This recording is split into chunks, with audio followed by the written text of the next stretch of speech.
যদি এভাবে বলি, এখন 9:30 বাজে, এখন 6:30 বাজে, স্ক্রিনে লক্ষ্য করো, এখন 11:30 বাজে, এখন 12:30 বাজে, এখন 7:30 বাজে, এগুলোকে তোমরা কিভাবে ইংরেজিতে বলবে? এখন 6:30 বাজে, এভাবে আমাদেরকে বলতে হয়, তাই না? দেখো, যদি ছোট্ট একটা স্ট্রাকচার জানো বা মনে রাখো, তাহলে সবগুলো বাংলা বাক্যকে ইংরেজিতে বলতে পারবে। এভাবে তোমরা সময়টাকে ইংরেজিতে সঠিকভাবে বলতে পারবে। চলো, আজকে আমি তোমাদেরকে সেটাই দেখাবো। দেখো, যখন সাড়ে কথাটা উল্লেখ থাকবে, সাড়ে, ওই যে বললাম না, এখন 10:30 বাজে, এখন 11:30 বাজে, তখন তোমাদেরকে এই স্ট্রাকচারটা ব্যবহার করতে হবে। It plus is plus half past plus ঘন্টা। It plus is plus half past plus ঘন্টা। যদি একটা উদাহরণ দেখাই আমি তোমাদেরকে, খুব সহজে বুঝতে পারবে। একটু ভালোভাবে লক্ষ্য করো।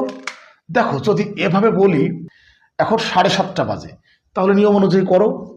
ইট, তারপরে ইজ, যেহেতু সাড়ে আছে নিয়ম অনুযায়ী half past, it is half past, তারপর শেষে কি ঘন্টা, তো 7 now. It is half past 7 now. Just এতটুকুই। এই স্ট্রাকচারটা জানলেই সব পারবে তোমরা। এখন যদি বলি, এখন 11:30 বাজে, ইট ইজ হাফ পাস্ট 11 নাও। এখন 12:30 বাজে, ইট ইজ হাফ পাস্ট 12 নাও। এখন 6:30 বাজে, ইট ইজ হাফ পাস্ট 6 নাও। ঠিক এভাবে, জাস্ট এভাবে প্র্যাকটিস করতে হয়। খুবই ইজি ইংরেজিটা।